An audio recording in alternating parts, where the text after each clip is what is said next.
Hello बच्चों, चलिए प्रश्न को देखते हैं। फलन x की घात 1/x का उच्चिष्ट मान ज्ञात कीजिए। तो हमें क्या करना है, फलन x की घात 1/x का उच्चिष्ट मान ज्ञात करना है। तो सर्वप्रथम मुख्य अवधारणा देख लेते हैं। मुख्य अवधारणा क्या होगी? तो मुख्य अवधारणा के आधार पर y बराबर fx यदि हमारे पास फलन है, फलन अ, अपना मान देखिए, फलन का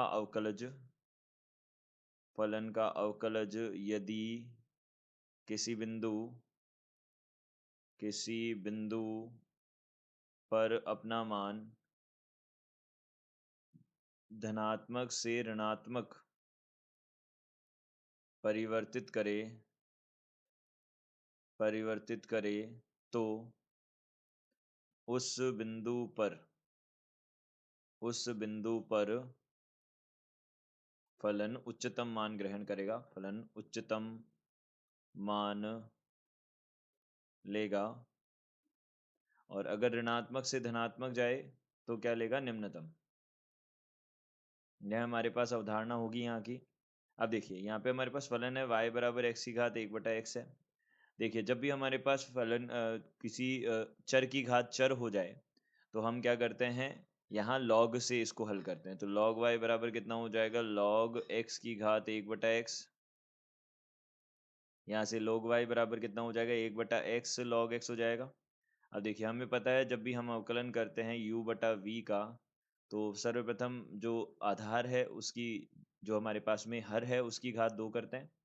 फिर हर ऐसे कैसे और अंश का अवकलन कर देते हैं, फिर माइनस, फिर अंश ऐसे का ऐसे ही और हल का अवकलन कर देते हैं। हर क्या है? v है, तो v का अवकलन dv/dx हो जाएगा। तो यह बनेगा।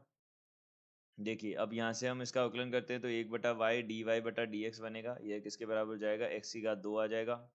और यहाँ से देखिए, अब हर ऐसे कैसे और अंश का अवकलन 1/x होगा और माइनस, यहाँ से अब देखिए log x जो है वह ऐसे कैसे ही रहेगा और x का अवकलन करेंगे तो 1 आ जाएगा। यह बनेगा। तो इसको हमने देखा, तो यहाँ से dy/dx का मान कितना आ जाएगा? देख लीजिए, dy/dx जो है उसका मान कितना आ जाएगा हमारे पास में, यहाँ से y गुणा, अब y गुणा यहाँ पे कितना आ जाएगा? 1 माइनस log x बटा, यहाँ से x की घात 2 हो जाएगा। यह बनेगा। अब देखिए, यहाँ से हमने क्या किया, सबसे पहले dy/dx जीरो कहाँ बन रहा है ये देखा, और y की जगह हम क्या लिख सकते हैं? x की घात 1/x लिख सकते हैं। तो यहाँ पे dy/dx जीरो कहाँ बन रहा है ये देखा, तभी तो ये परिवर्तित करेगा अपना मान। तो हमने dy/dx देखा तो 1 माइनस log x बटा x की घात 2 है, इसको हमने जीरो के बराबर किया। x की घात यहाँ से 1/x है, यह तो जीरो होगा नहीं, तो हमारे पास क्या जीरो होगा? 1 माइनस log x जो है वह जीरो के बराबर होगा। तो यहाँ से हम बोल सकते हैं log x जो है उसका मान 1 आ जाएगा। तो यहाँ से x का मान कितना आ जाएगा? e आ जाएगा। तो x बराबर हो जाएगा e। तो यहाँ से देखिए, अब यहाँ पे नेक्स्ट हमारे पास में x बराबर e आ जाएगा। देखिए, x बराबर e है, तो यहाँ से हम क्या कर सकते हैं? देखिए, हम देखेंगे dy/dx का मान हमारे पास में क्या है? x की घात 1/x है, या 1 माइनस log x बटा x की घात 2 है।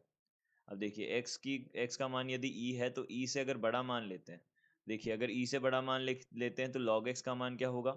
1 से बड़ा होगा। 1 से बड़ा होगा तो यहाँ ये ऋणात्मक मान देगा। 1 माइनस, अगर 1 से बड़ा मान करेंगे तो ऋणात्मक देगा, तो ये ऋणात्मक हो जाएगा।